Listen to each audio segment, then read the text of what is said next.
Hello, today I will be doing a video on My Darling Vivian, a documentary about Johnny Cash's first wife, Vivian. I wanted to watch this documentary because I love Joaquin Phoenix, and I just saw the movie Walk the Line. Early in the documentary, we find out that Walk the Line inaccurately portrayed Vivian by making her look like a miserable, unsupportive bitch. Which I thought was unfortunate since Joaquin was a part of that project and got nominated for awards. When I first saw the trailer for this, I was surprised at how exotic Vivian looked compared to the actress that was cast to play her. Phenotypically, she looked very different than an Anglo white woman.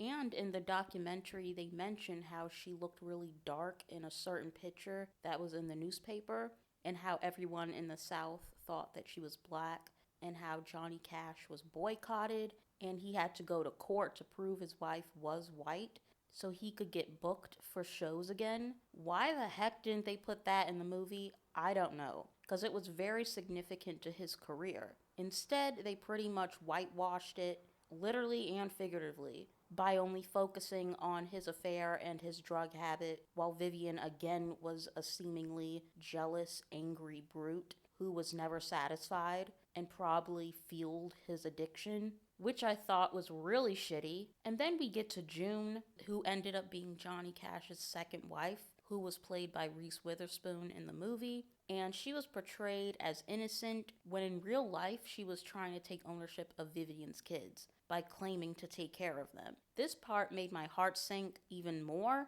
to the point where I don't think I can even watch the movie the same way ever again. The reason why I really liked this documentary was because it wasn't biased. They showed Vivian as a victim, but also as not being perfect. She wasn't a perfect mom. She had flaws. It's heartbreaking to hear how sad her life actually was and how it actually changed her, and how she was always trying to keep active in order to distract herself. I know how that feels, but on a much smaller scale. She was always living with this and never seemed to heal from it, which was really sad.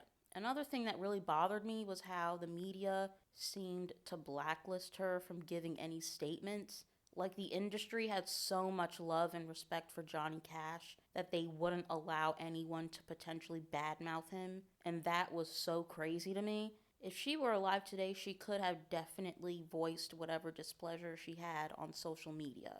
But yeah, this documentary was really depressing. And it actually made me think. Like, I honestly wonder if this ever crossed her mind. Like, what if she said no to going on a date with him at the roller rink? Like, maybe she would have been happier. Who knows? Like, I honestly want to know if that ever crossed her mind. Like, damn, what if I said no to this guy? Then my life wouldn't be so sad right now. Ugh, anyway, I give this like an 8 out of 10. It was very informative. It was really depressing, like I said before. Yeah.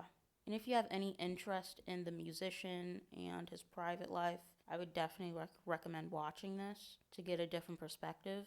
And thinking back to the movie Walk the Line, my reaction to it now makes sense because I didn't like the Vivian character in that movie because she was so irrational. Like, her actions made zero sense whatsoever. And she was just so unlikable. She was like, it was so easy to hate her and to be on Johnny's side, even if he did have a drug problem. And now, after watching this, it makes sense that her actions didn't make sense because they weren't how she really was. So, yeah, this was very eye opening.